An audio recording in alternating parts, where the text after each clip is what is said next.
way how the environment in New York is like, it's like you have no choice but to be masculine, because this is a very rough state, and it's like a very survival state. And being on survival mode is literally masculine energy. And like, you have to be on survival mode in New York. Or not, you're gonna get got. Like,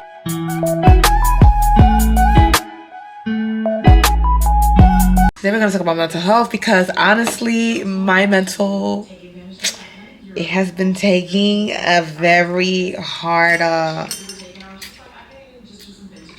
first of all, don't mind my broken nails. I gotta fix those too. I'm about to break up with Gel X because it's not lasting as long as it used to when I first started it. While we talk about mental health, I'm going to do my makeup because I'm also getting ready to shoot some videos for Amazon. I have to do some Amazon product review. Mental health has not been the best, and you guys cannot tell because I have not been recording, but because I always say this, I'm really bad at editing, so like, by the time I finish a video, like, I have a lot of videos stocked up. Like, I have to finish editing all my old videos. As a matter of fact, I have a whole hard drive of old videos from 2021 and 2022 that I never even posted. And it's like 2024. Like, sis, what is you doing? So it's important for me to get it together, and I am trying my hardest. But also, like, my mental health, I have always struggled with mental health, and I go through periods of times where, like, sometimes it's just easier to cope with, but there's other times where it's just like, it's like doomsday. Like, everything is just too much to deal with. Like, I cannot deal with life, if I'm being truthfully and thoroughly honest. Like, you know, like, I don't know how else to put it, but it's just like, I literally, I suffer from depression, and I've been diagnosed back in 2015, shortly after I had my son. I had my son in 2014, so maybe like a year after this when I got diagnosed with major depression. And one thing I learned with depression, which no one told me this, but I realized it on my own, it's like, it never goes away. Like, you never heal from depression. This is something that you're gonna deal with for the rest of your life. You learn how to manage it, yes, but depression doesn't just go away. Like, it's stuck with you forever. Like, if you have depression, you are gonna have different episodes of depression in your life, and certain situations in your life are going to impact it. It's going to trigger it more than other times. Like, sometimes depression is actually really easy to deal with. You know, there's times in life where I'm genuinely happy. Like, the whole 2023, everybody was complaining that it was a rough year. I legit had a great year, 2023. The ending of 2023, financially, it started to get really bad for me, and thereon, so that led to like a lot of my depression, because I seem to notice that being broke, I literally have a phobia of being broke, and that is a real thing. I'm going to put the definition of the phobia right here. I'm gonna put the actual phobia and the definition, which we already know is being afraid of being broke or having no money. So I literally go through that, and because my finances were like literally bad or becoming bad, it was horrible. Then I had like tragic situations that happened in my life. Like, I got in a car accident, and thereon, my life just like basically started crumbling down. It was like a domino effect of bad luck ever since. And so, for me, I can't speak on people who are depressed over things that they don't know why they're depressed. Me, I've always had a reason for my depression.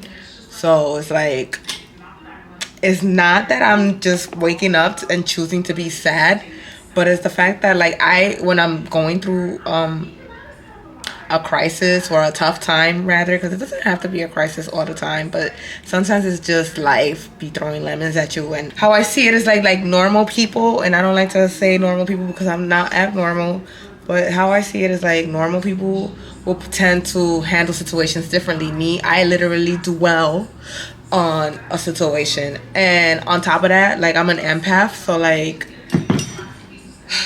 I had to learn how to like force myself not to care too much about other people's problems because of how much it affects my mental health. Like, I don't want to be careless for the people that I actually care about, obviously, right? Like, I do want to care. I want to be supportive to my friends and family members, but sometimes, like, as an empath, you make other people's problems your own, and it's like, you already have your own problems, so you cannot, like, be everybody's hero. And I'm the type of person that, like, if I could help, I'm going to help. And because honestly, that's what I want for myself. I treat people how I would like to be treated. Anyway, so I've been diagnosed with major depression. And recently, after my whole situation with the car accident and the fact that I had like back-to-back car troubles, I don't really want to go into detail what happened in my life, but like it was a lot that was going on. And like sometimes certain situations doesn't seem like a big deal to people, but it's like you got to be mindful of the person, right? Like, you're only one person, and if you already have a lot of responsibilities, if you already have to wear a lot of hats and play a lot of roles in your life to fill the void, or like to, because you just don't have that support, it's difficult. Like, it's really, really difficult. Like, for me, for instance, being a single mom is something that I'm gonna be for not the rest of my life, because eventually I am going to get married. I'm going to find a man who's going to value me. He's going to marry me. We're going to be a family. But till then, like, this been my life for 10 years so far. And I don't know when I'm going to find a man that's going to change that for me, Like, so until then, I have to be a single mother. And being a single mother means I have to play the role of a dad. And I'm not a regular single mother that's like single but has support. I literally have no support. So that's where we make the difference, okay? So I have to be a dad. I have to be a mom. And this is why this is a different conversation, but I just want to throw it out there real quick. This is why I struggle with my masculine and feminine energy, because it's like I have to be put in masculine energy because my life just depends on it. Like, I don't have a choice. I have to be in masculine energy, and it's hard sometimes because I don't want to be masculine and I have to be. And then it's like when it's time to be feminine, it's hard to get out of that masculine energy. Like, when I'm talking to a guy and I'm dating them, sometimes I have to be like, Karina, you're being too rough and you're being too masculine. Like, relax and rest in your feminine energy. And it's really hard. Like, it's really, really hard for me to do that. On top of, like, my upbringing, of course, being from New York, like, almost every female, I'm not gonna say every female, but, like, a lot of females that are from New York City, now I know they're in Buffalo or, like, whatever other upstate. I'm talking about New York City, the actual New York. Most of us, first of all, like, the way how the environment in New York is, like, it's like you have no choice but to be masculine, because this is a very rough state, and it's like a very survival state. And being on survival mode is literally masculine energy. And, like, you have to be on survival mode in New York. Or not, you're going to get got. Like, people are going to take advantage of you. You're probably literally going to end up dead, because if you get caught slipping, like, you can literally die. It's that serious. Living in New York, you have to be in your P's and Q's. So, growing up in that environment where, like, even me that I lived in the projects in New York, like, I never really indulged myself in a situation where I had to be, like, super hood. Like, that's why people, they always, like, even in high school, people, you'd be like, why you talk like that? Like, you sound like you're white. And I don't sound white at all. Like, I actually think I sound pretty ratchet sometimes. Like, I not gonna lie.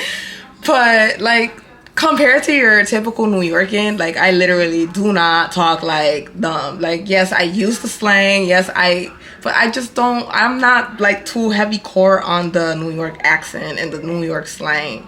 I use slang, but I don't talk like your typical New Yorkan, if that makes any sense.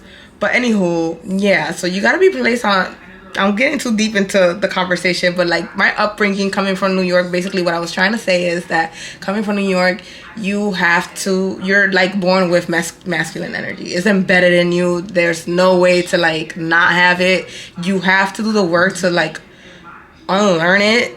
And that's what I love about like moving to Houston, I got to unlearn a lot of things. You know, like there's just certain things in life that you know yourself that you don't want to continue doing, and that was one of it. I didn't want to sound like I don't like sounding uneducated, period, like in general. Like I want to have a regular conversation where I don't have to always use slang. Like I will use slang when I'm with my peoples, my friends, my family, you know. I will talk and people might think that this is fake.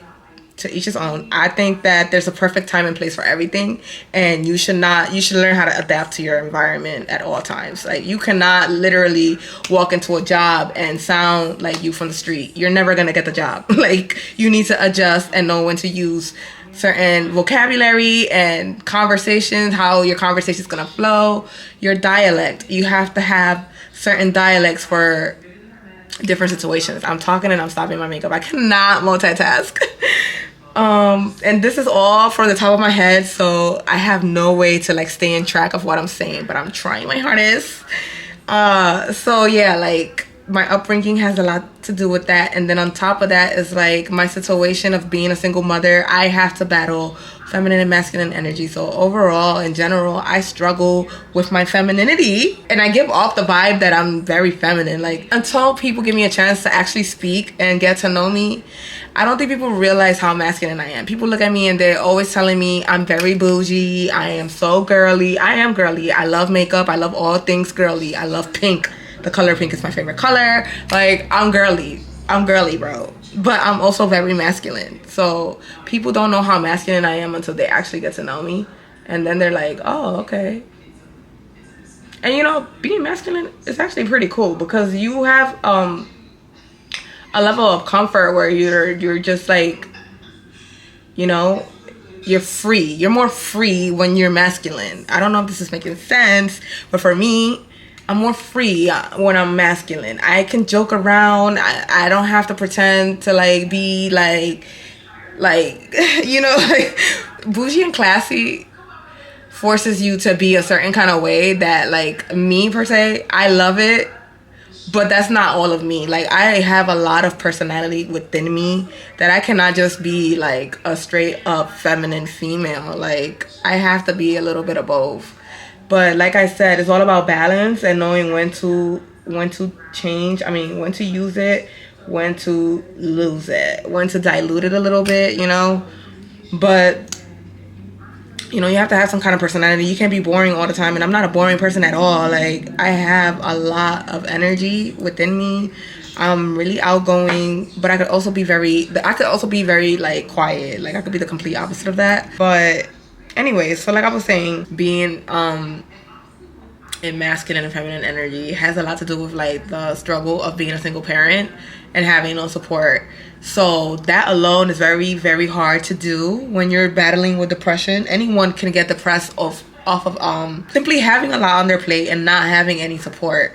Like, mental health is very important because you will literally drive yourself crazy if you don't protect your peace. And because I already know since when I was diagnosed with depression that I already know what it feels like to hit rock bottom and to like literally have your peace disturbed and like lose yourself, like, because I literally lost myself. You know, this was like a reminder of that, and I was like, I have to fight it. I have to fight it so bad because I refuse to go back to that. Like, I already been there and I already know what that feels like. It was not a pleasant feeling. It's something that honestly traumatized me to be that depressed and that hopeless. Like, I was a hopeless person, and I had no motivation. I didn't want to do anything for myself. There was nothing in the world, no one in the world important enough for me to like pick myself up. And this is why I gotta always give grace to the Lord, because God has come through for me in so many ways that, like, y'all, if y'all don't believe in God, I don't know what y'all doing, because God is great. Like, but yeah, God got me out of a lot of situations, like a lot of situations, and all my depression has always had a valid reason behind it. It's just the simple fact that one person alone cannot handle too much of like, one person cannot handle everything. Like, we're not God. Only God can handle so many stressors, so many things, and be everywhere at all times and all times and places. I haven't used the infallible. I want to use infallible today because I haven't. As a matter of fact, forget the infallible. We're not gonna do infallible. I haven't done infallible. Should we do infallible? I really was gonna do Fenty Beauty, the skin tint. But because I want something light, because I'm not going anywhere, I'm just gonna shoot videos. But I'm gonna do the infallible for today.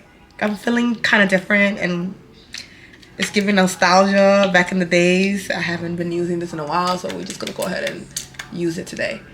And I used to love this stuff. I don't know why I don't wear it no more.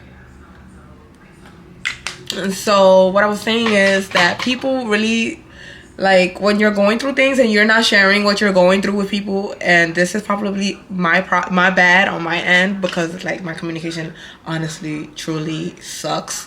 Like, I don't communicate with people about nothing, because my mentality is like, you go through things in life and people legit will show you that they don't give a fuck. So like, why the hell do I have to tell you about what I'm going through if you're not doing anything to help me? Like, I don't want to sit here and dwell on my situation with somebody else when I could do that by myself. Like, I could dwell on how I'm gonna find a way to whatever the case may be, whether it's like feed my son, whether it's put gas in my car, whatever the case may be. Like, these are troubles that I have to figure out on my own. What's the point of me talking about it with somebody and they're not going to be able to help me in my times of need, you know? And I'm not looking for anyone to help me either, because that's the reason why I'm not even reaching out. But it's just like, people expect you to just tell them. They be like, why don't you talk?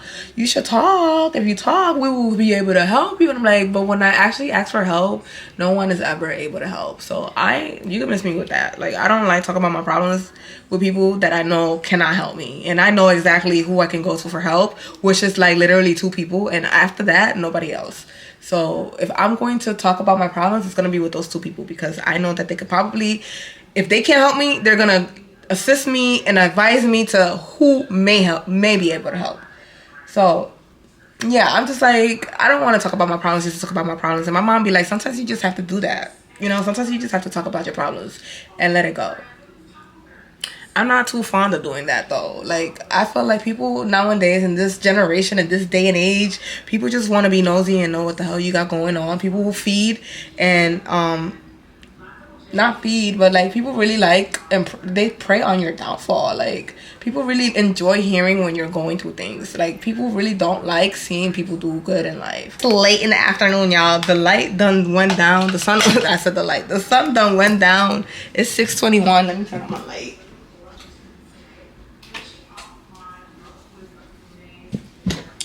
I hope that made it a little better. But anyways, like, I don't know, like, and then it's like, I never grew up in a household where we talk about our problems.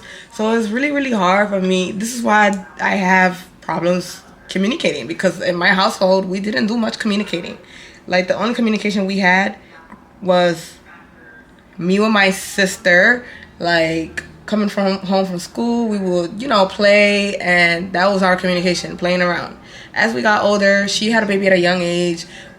We just slowly but surely ended up being unrelatable to each other. Like, you're a mom now and I'm still a kid. Like, I still want to do teenage stuff. I still want to do fun stuff, and you have responsibilities. So like, there's a disconnect. My parents, we never grew up talking about our problems in the household. You know, like, I come from a family that they are very old school and foreigners. They don't believe in you being depressed, okay? Let me tell you. They do not believe in that. It's like, if you even try to tell them, like, I'm sad, I'm depressed, they're going to be like, you don't even got responsibilities. What are you sad about? Do you got to pay bills? What are you sad about? Go play and figure something out, because I'm not trying to hear that. Like, you don't know what it is to be depressed. I come from a third world. This is literally why I used to hear from my parents in Spanish. They would tell me, I come from a third world country where you had to pull water out the damn well and carry that thing, and you had to sell bread and put the big pan of bread on your head under that hot sun. They come from Honduras. So life in Honduras is really rough. And I get that, but I'm not from Honduras. I don't know what that feel like, but that is not like a reason to diminish my feelings. Like, yeah, like, you had it rougher than me, but that's not to say that my feelings is not valid, that I don't feel sad. Like, you can't tell me I can't be sad because I don't know what you went through. You know?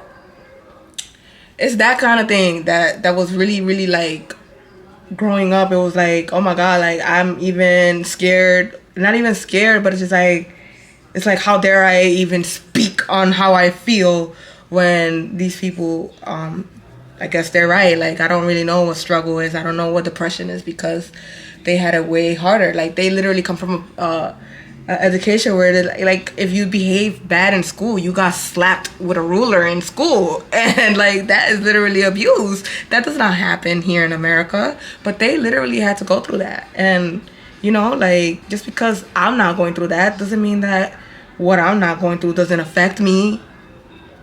It doesn't, that I should be happy, you know, that I have to forcefully be happy and I don't have no rights to be sad. Basically, that's what they're saying. I had no rights to be sad. And so I never felt comfortable, like, even speaking about my situations with my family. You know, there's a lot of stuff that they don't even know that I had gone through to this very day. And now it's a little easier now that I'm adult. Now that I'm an adult and I have my own kid, like, it's a little bit easier to communicate with my parents. They understand me more. And even, like, because I've been admitted to a psych ward when I got diagnosed with depression. That is exactly how my parents found out, and I got upset because, like, if you know nothing about healthcare, there's always this beautiful thing called the HIPAA law, where, like, they're not allowed to, like, tell anyone what you're going through. You're not allowed to share personal information with anyone, not even a family member, without your consent. You have to literally sign a document to release that, and, like, they failed to do that. So until this day I feel like suing them because, like, how dare you reach out to my parents and tell them that I'm in a psych ward. But it's like, I don't know the severity of that because I've never really worked with psych patients. As much as I've been in the medical field, I've never really worked in a psych ward, and I don't know the actual protocols to that. But I got so upset because they told my parents, and I knew that they were going to be very, I'm all over the place here. I'm sorry, but follow my story. I'm trying to say something here. I got upset because of that, because that's exactly how they found out that I was in a psych ward, that I had depression and all of this, because, like, I literally got admitted. And even then, so, like, they're like, oh, you're gonna kill yourself over a man, because I got depressed when my son's father and I broke up. Like, I didn't take that well at all. It hurt me so much that, like, until this day, like, it still affects me as an adult. Like, it's been well over 10 years. It's been a whole decade, and it leaves a very bad taste in my mouth when I even bring this conversation up. I cope with my situation way better than what I did then. But like I said, I'm not, like, completely healed from the situation. I am over him completely. But I am not over the fact that I had to go through all of that, you know? That I had to even be placed in a situation like that. I had to be put with crazy people, and I'm not crazy. I'm just sad. Like, my level of sadness is, like, a little bit too extreme, but I'm not crazy. So that, like, you know, like, that never sat well with me. They put me in with crazy people, like, people that you see in the street doing crazy things, and probably even worse than that. I had to be with those kind of people, and I'm like, I don't belong here. Like, I don't belong here. And this didn't just happen once. I had relapses. I kept going back because I kept feeling so sad. I was suicidal. I was pre-suicidal, I guess, because I never really attempted to, like, kill myself, but I did hurt myself. Like, I didn't even attempt. I didn't try to. I did hurt myself. I used to cut myself. Like, it was really, really bad. It was really bad.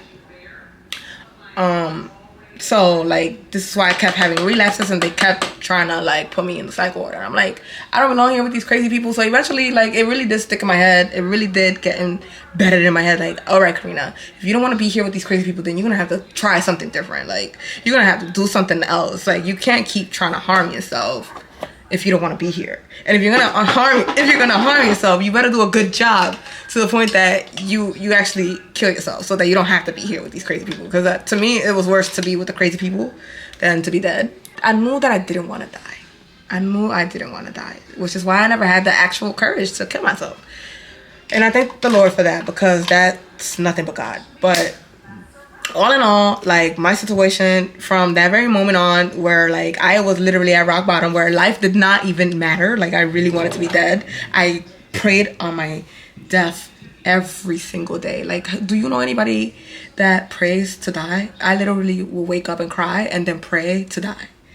And that's not a memory I want to remember. That's not, I'm sharing this information to help somebody out there, you know, but that's not a memory that I ever want to remember. That's not a memory that like that I like to even speak on, because it brings back bad memories. Like, I don't like talking about it. But like I said, I'm speaking on it to be able to help somebody out there that's probably feeling the same or worse, or like, you know, like, I'm here to tell you that it's not the end of the world. It doesn't end here. The story doesn't end. You have total control of how your story is going to end. I've been at rock bottom, and even now that I'm overcoming a different state of depression, because like I was depressed. I was really depressed going through this whole car situation. And it's not just because of the car accident. I don't want y'all to like, I'm not trying to speak on personal situations of what exactly led to my depression. I'm not trying to be too detailed on what led to my depression. It's not the car accident at all. It's literally like the domino effect of bad stuff that happened right after it. And the way how the whole situation presented itself, it's like a lot of things got exposed to me, where like the people who I thought I could depend on, they were not there for me at all. And so like, you know, this whole situation, and all in all, I learned a lot from this one situation. And that is what's helping me cope with my depression, because it's like, yeah, it's a lot of bad things happen, but I learned a lot from those bad things. Like, I learned to, you know, reach out to people. I learned who was really there for me. People that I didn't even think were going to be there for me were there for me, you know. People that I don't encounter on a daily basis, or even like on people that I don't frequent was there for me. And my family were just sitting and chilling, you know. Like, I am super grateful for my parents. My parents did a lot for me. They financially were able to provide for me and help me out. I'm grateful for every little help that I received. But all in all, the help that I was expecting to get from the people that I was expecting to get it from, it was not like that at all. So it's like, yeah,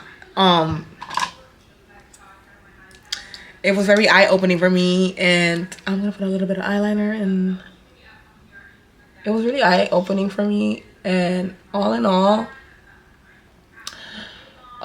sitting here and trying to figure out what's my next step. That's where I'm at right now in life. It's like, what is my next step?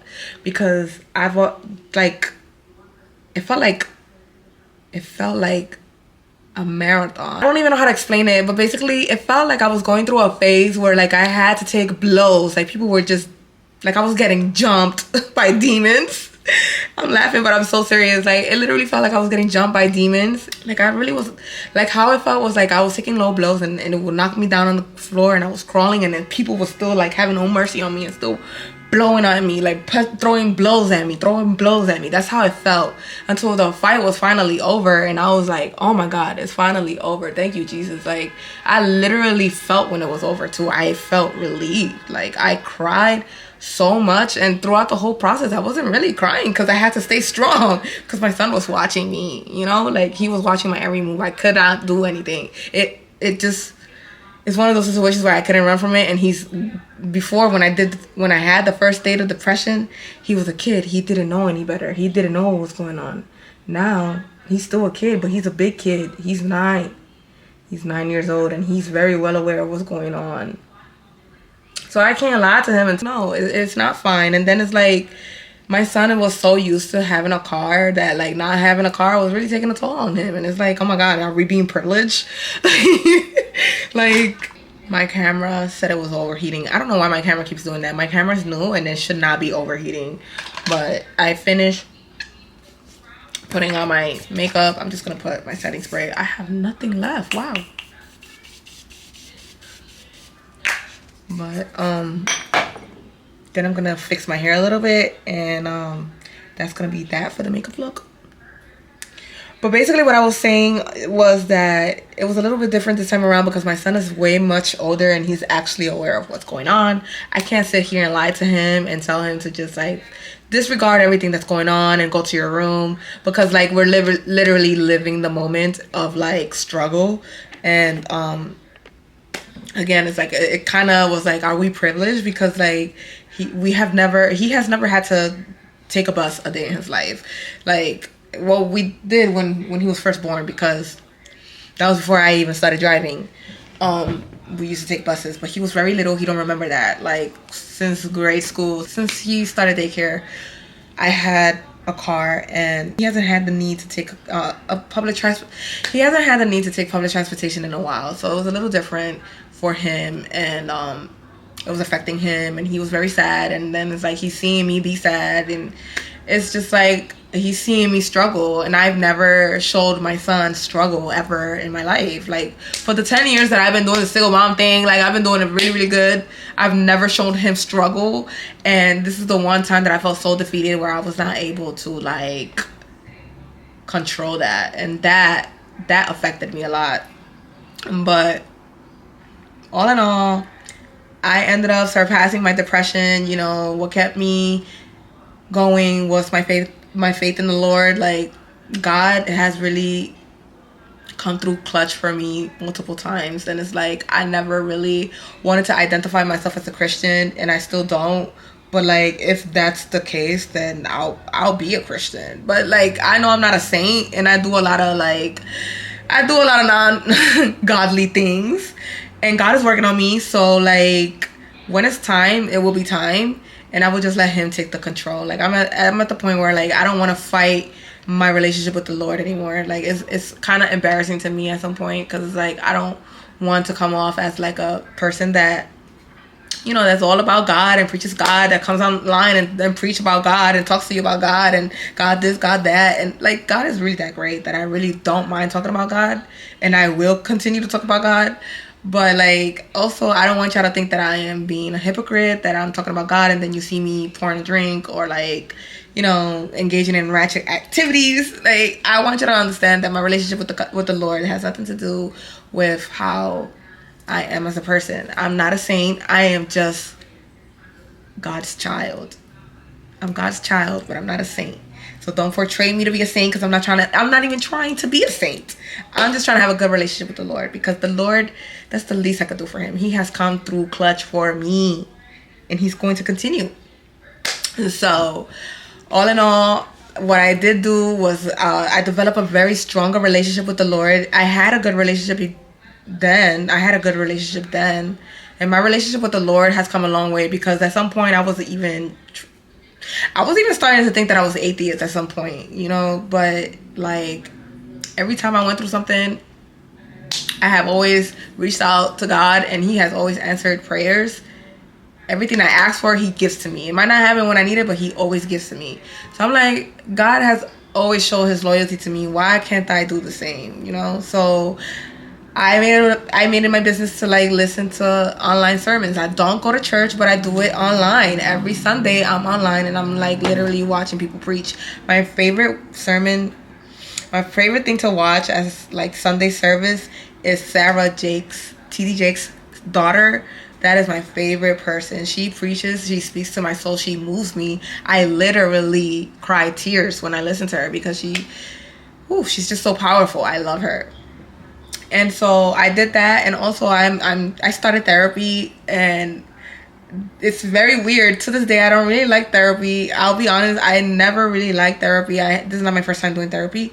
I did therapy in New York when I first got diagnosed with major depression, and when I left out the psych ward. That is like the protocol. Like, you have to follow up with a therapist, especially if you have depression, so that you don't land back into the psych ward. They give you a therapist. And I tried it, but it's like every time I went to go see the therapist, I never got the chance to like speak about what I was going through, to express myself or any of that. This time around, yes, this therapist gives me the floor to speak about whatever I want to speak about. But it's just so weird, because I don't like speaking about myself. People think that I'm very self-centered, but I'm actually not self-centered at all. I don't like to speak about myself, and I don't like to speak about my problems. I'm a great listener, but I don't want to speak about me. I don't like to be the main focus. So it's very weird because people always think otherwise. But yeah, I started therapy, and speaking about my problems does help. Like, it helps because she is giving me feedback, and it's not biased. It's coming from someone that's a total stranger, that she don't know me from a hole in the wall. And I'm doing this virtually too. Not even virtually, because I'm doing it over the phone. Like, I don't even know what this woman looks like. But the perks of working for the hospital, they give you great medical insurance. They give you free therapy. And then I also made an appointment. This is recent, and it hasn't happened yet. It's actually happening this Friday. I made an appointment with a psychiatrist because I noticed that, alongside with depression and anxiety that I do suffer from, I noticed that I'm a very anxious person. And I never noticed how anxious I was until like this time around, when like everything that happened recently, I literally have anxiety attacks. But my anxiety attacks don't look like the average anxiety attack. So like, I don't even know when I'm having it until I'm actually sitting down and thinking about it. Like, I sleep a lot when I am going through it. That's anxiety. I don't have the courage to do anything. All I want to do is sleep, because I'm trying to run away from my problems, really.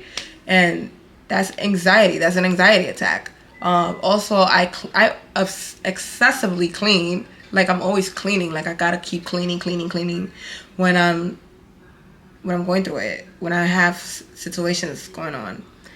That's also anxiety. So I don't want to be medicated for anxiety. However, I do notice that, like, all my life I have struggled with like focusing. And the reason it kind of clicked recently, that the reason why I don't like to edit my videos for YouTube is because I cannot focus. Like, I can't sit in front of a screen for too long before I get bored and want to do something else. And growing up, from elementary all the way to college, like, I have never done great in school. School has never been my expertise. I am very smart, don't get me wrong, but when it comes to getting grades and staying focused on school, like, it has always been a struggle for me. Like, I just have a short attention span. And not even a short attention span. I could be very attentive, but I just lose focus, which I guess that's kind of the same thing, like not having a short attention span. But I lose focus a lot. And so it's harder on me now as an adult than it was as a kid, because when I was a kid in school, there is structure that you have to forcefully follow. But as an adult, you kind of you have no structure. You are your own boss. You are your own man. Like, even when you're at work, you have a boss that's like micromanaging you or whatever, who's supervising you, not micromanaging, but supervising. You have a boss who's supervising you and making sure you get your work done. You have to do it. There is structure. But in the household, for myself, like, there's no structure. So like, I don't have anybody telling me what to do, and it's really hard to stay focused.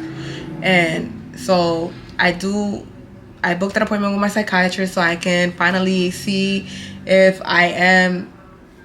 if I could get properly diagnosed with ADD. I do believe that I have ADD, and I've always had it. I just never knew too much about ADD to even like look for help. And my parents never noticed it on me, which is why I have now come to this point. At big age 30 is when I realized that I need help, and it's okay to like look for help and get the help that you need. I don't like medications. I don't want to be medicated, but if this is going to help me achieve my goals, because I'm really trying to like really do this YouTube thing, and honestly, like, I'm even thinking about going back to school, possibly. I don't know, because school and I don't know. I just don't know. But like, I just want to be focused so I can do everything that I'm already trying to do. I could do it better. I'll be more focused. I'll be more like, there's nothing stopping me. I don't lack motivation. I don't lack the drive. I just lack the focus. I think that will be the missing puzzle to my next journey, my next step. So I'm really excited to go see my psychiatrist and hopefully get medicated for ADD. But first I need a diagnosis, an actual diagnosis. So yeah, I will let y'all know how that goes. But I'm sorry, this video was all over the place. I hope you guys enjoyed the little rambles and the personal information. Me sharing my story is not, I would never feel embarrassed to share it. I am trying to help somebody out there because I wish I had someone who can help me through my journey. So if I could be that for somebody, then I feel like I'm living my purpose in life. This video was all over the place. I started off with different stories and different scenarios, but all in all, it kind of went to flow. So if you're battling with depression, if you have battled with depression, or like if you're dealing with a slump or a funk, whatever you want to call it, if you're having a hard time in life, I just want you to know to stay positive, stay encouraged. This is your story, and just because it sucks right now, it doesn't have to end this way. You are in total control of how your story is going to end. My story doesn't end like this. This is just a little chapter in my book, in my story, but it doesn't end like this. This is the end of the chapter. I am ready to turn the page to my next level, and I hope you are too. Anyways, if you enjoyed this video, go ahead and give it a thumbs up. Comment down below any of your thoughts. Thank you for 244 subscribers. We're on the road to 250. The goal is always more, right? But I'm grateful for my 244 current subscribers. Thank you so much. And if you're not subscribed, what are you waiting for? Go ahead and subscribe now. I will see y'all in the next one. Love y'all. Thank you for watching. I forgot to say my bye. You know I gotta say my bye. Bye.